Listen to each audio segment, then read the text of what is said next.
नमस्कार, आप देख रहे हैं न्यूज इंडिया। आपके साथ मैं हूं चारुल शर्मा। रुक करेंगे उत्तराखंड की खबरों का। सीएम पुष्कर सिंह धामी ने प्रधानमंत्री नरेंद्र मोदी की मन की बात सुनी। आज से देहरादून की सड़कों पर दौड़ेंगी BS6 बसें। आज नई बसों को हरी झंडी दिखाएंगे सीएम पुष्कर सिंह धामी।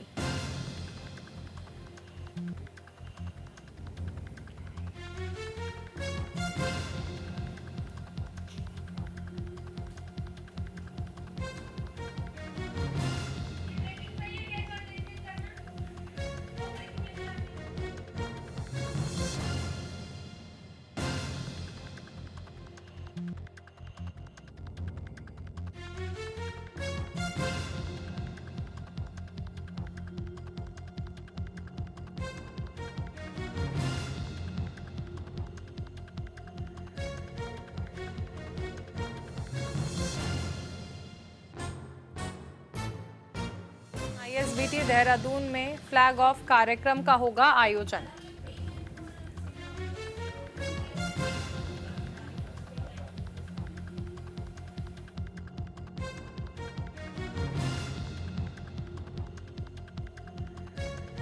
में भी शामिल होंगे। तो सीएम धामी ने पीएम मोदी के मन की बात कार्यक्रम को सुना। अब सीएम धामी नई बसों को हरी झंडी दिखाएंगे। उत्तराखंड परिवहन निगम के बेड़े में नई बसों को शामिल किया गया है। ISBT देहरादून में फ्लैग ऑफ कार्यक्रम का आयोजन किया गया है, जहां सीएम बसों को हरी झंडी दिखाएंगे। इसके बाद सीएम धामी बीजेपी संगठन के समापन सत्र में भी शामिल होंगे।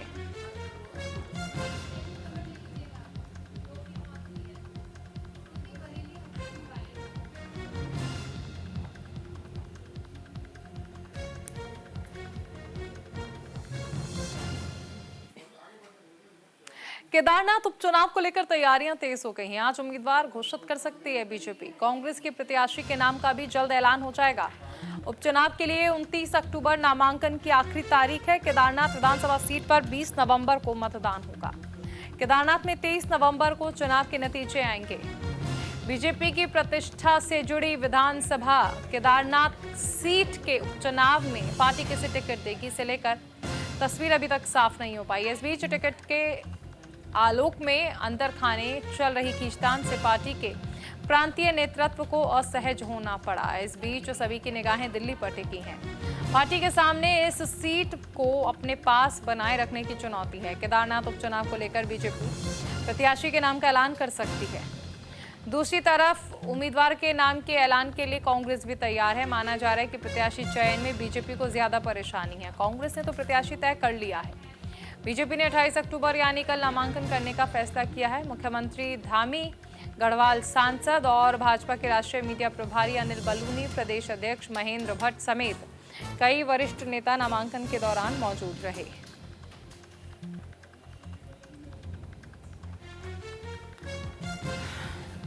तो ये बड़े चेहरे आप नामांकन के दौरान देखेंगे, लेकिन चेहरा कौन होगा ये अभी स्पष्ट नहीं हुआ है।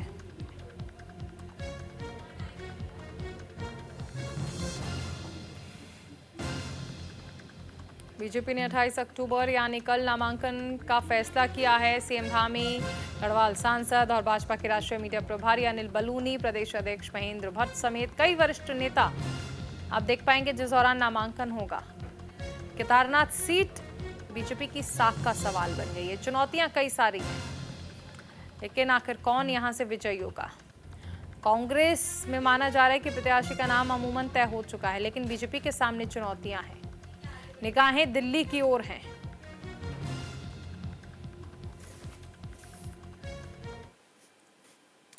सीएम नायब सिंह सैनी हरिद्वार दौरे पर रहे। पतंजलि आचार्य कुलम के कार्यक्रम में शामिल होंगे।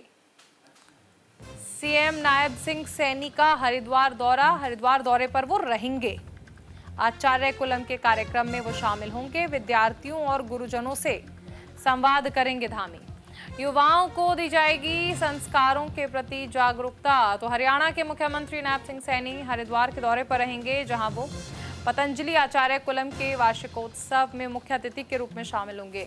कार्यक्रम पतंजलि विश्वविद्यालय के ऑडिटोरियम में आयोजित होगा। इस मौके पर सीएम सैनी आचार्य कुलम के विद्यार्थियों और गुरुजनों से संवाद करेंगे। वो युवाओं को अपनी शिक्षा और संस्कारों के प्रति जागरूक रहने की प्रेरणा देंगे। आयोजन समिति ने कार्यक्रम की तैयारियां पूरी कर ली हैं।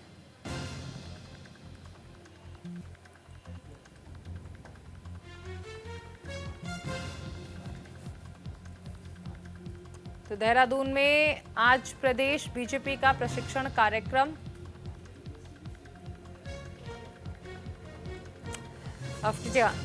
सीएम नायब सिंह सैनी हरिद्वार के दौरे पर रहेंगे और यहां पर वो आचार्य कुलम के कार्यक्रम में शामिल होंगे।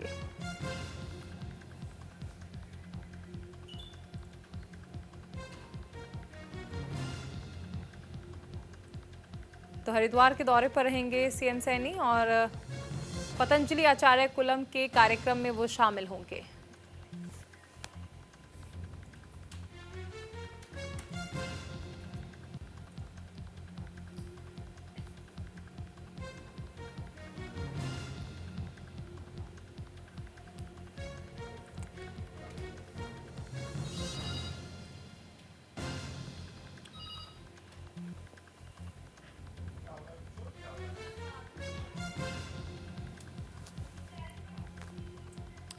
तो युवाओं को दी जाएगी संस्कारों के प्रति जागरूकता।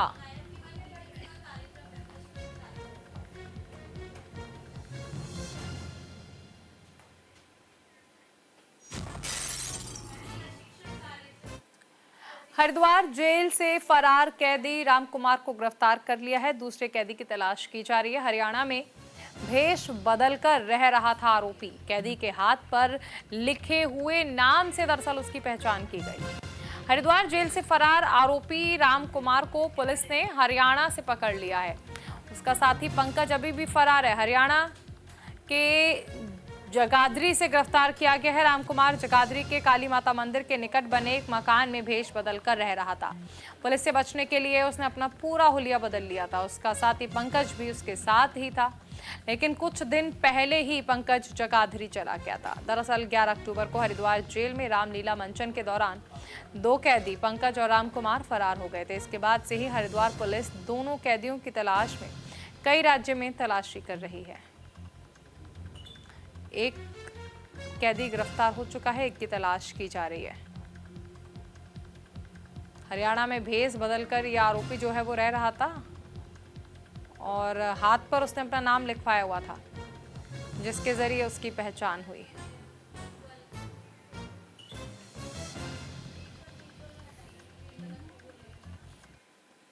देहरादून में आज प्रदेश बीजेपी का प्रशिक्षण कार्यक्रम संगठन पर्व के तहत होने वाले चुनावों पर एक कार्यक्रम है। प्रदेश के चुनाव प्रभारी खजान दास इसकी ट्रेनिंग देंगे। कार्यक्रम में सीएम धामी भी शामिल होंगे।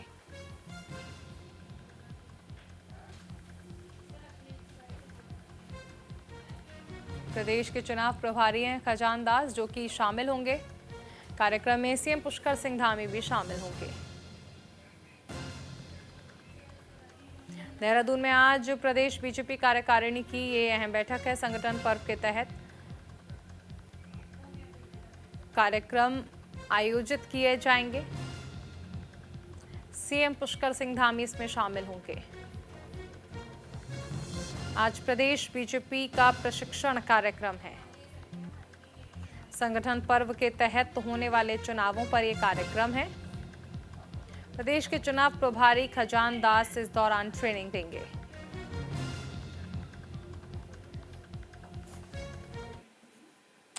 वहीं शहरी विकास मंत्री हरिद्वार के दौरे पर है। निर्माणाधीन गौशाला का उन्होंने निरीक्षण किया। निर्माण कार्य को गुणवत्ता के साथ करने का निर्देश दिया। मंत्री ने शहीद स्मारक पार्क का दौरा किया। प्रेमचंद्र अग्रवाल ने विशेषताओं की भी जानकारी दी। तो शहरी विकास मंत्री प्रेमचंद्र अग्रवाल ने नगर निगम और हरिद्वार रुड़की विकास प्राधिकरण की 2 महत्वपूर्ण योजनाओं का निरीक्षण किया। प्रेमचंद्र अग्रवाल ने सराय में बन रही नगर निगम की गौशाला का निरीक्षण कर अधिकारियों से इसके संबंध में जानकारी मांगी। इसके बाद शहीद स्मारक पर पहुंचे मंत्री प्रेमचंद अग्रवाल ने पार्क की विशेषताओं की जानकारी ली। प्रेमचंद अग्रवाल ने एचआरडीए के काम की सराहना की और कहा कि एचडीआरए के काम की सराहना की और कहा कि एचडीआरए हरिद्वार में कई नवाचार कर रहा है। 1,90,00,000 की लागत से बनकर तैयार हो रहे शहीद पार्क का जल्द उद्घाटन किया जाएगा। एचआरडीए लगातार एक नवाचार हमारे यहाँ कर रहा है।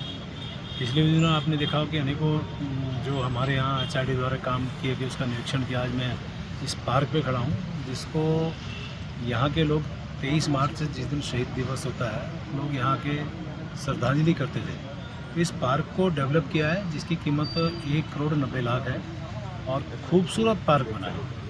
यहाँ घूमने के लिए है, यहाँ पे ग्रीनरी है, यहाँ पे लाइट्स हैं, फाउंटेन है और शहीदों के आपने देखा कि सामने आप देख रहे होंगे, उनके नाम पे ये पार्क रखा गया है। तो बहुत जल्द इसका उद्घाटन करेंगे। समझ रहा हूँ कि एचआरडीए लगातार एक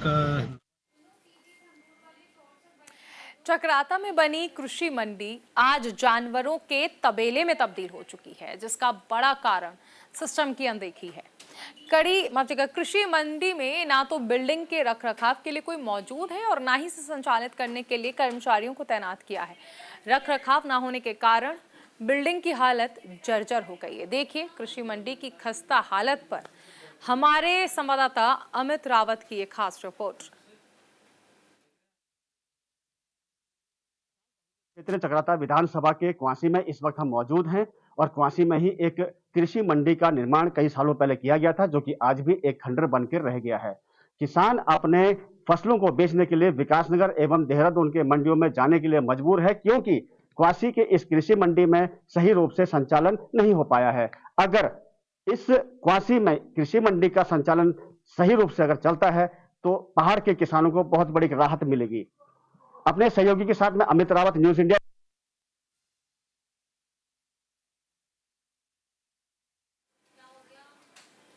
वहीं रुड़की के ठसका गांव में डेंगू का कहर देखने को मिला। 35 पहुंची है अब डेंगू के मरीजों की संख्या। लोगों ने स्वास्थ्य विभाग पर कई गंभीर आरोप लगाए। स्वास्थ्य विभाग पर बाहर से दवा लिखने का आरोप लगाया। मंगलौर विधायक ने राज्य सरकार को पत्र लिखा है, मरीजों की सहायता के लिए अपील की है। हरिद्वार में नारसन ब्लॉक के ठसका गांव में पिछले एक हफ्ते में डेंगू ने अपना कहर बरपाया हुआ है। सरकारी आंकड़ों के मुताबिक डेंगू पीड़ितों की संख्या 35 हो गई है। स्वास्थ्य विभाग गांव में कैंप लगाकर जांच कर रहा है। बीते दिन भी बुखार से पीड़ित 106 मरीजों के खून के सैंपल्स लिए गए, जिनमें से 13 मरीजों में डेंगू की पुष्टि हुई है। सभी मरीजों की एलाइजा जांच कराई जा रही है। इसी के साथ 172 बुखार से पीड़ित मरीजों को दवाएं दी गई हैं। गांव में कीटनाशक दवाओं का छिड़काव हुआ है, फॉगिंग कराई जा रही है। मरीजों के परिजनों ने आरोप लगाया है कि एक ओर तो स्वास्थ्य विभाग डेंगू के इलाज की पूरी सुविधाओं का दावा कर रहा है, लेकिन रुड़की सिविल अस्पताल में भर्ती कराए गए मरीजों को बाहर से दवा लिखी जा रही है, जिसे लेकर मंगलौर विधायक ने उत्तराखंड सरकार को पत्र लिखकर मरीजों की सहायता के लिए अपील की है।